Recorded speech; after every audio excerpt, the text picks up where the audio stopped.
Isa lang ang buhay, hindi dalawa. Isang beses lamang po tayong dadaan sa daigdig na ito.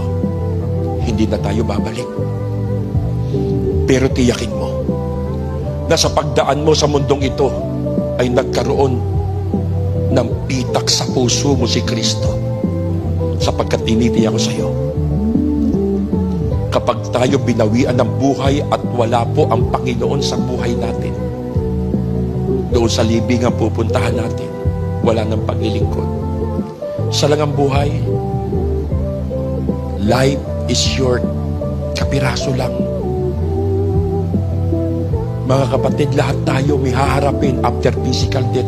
Hebrew 9:27, itinakda ng Diyos sa isang tao ang minsan mamatay.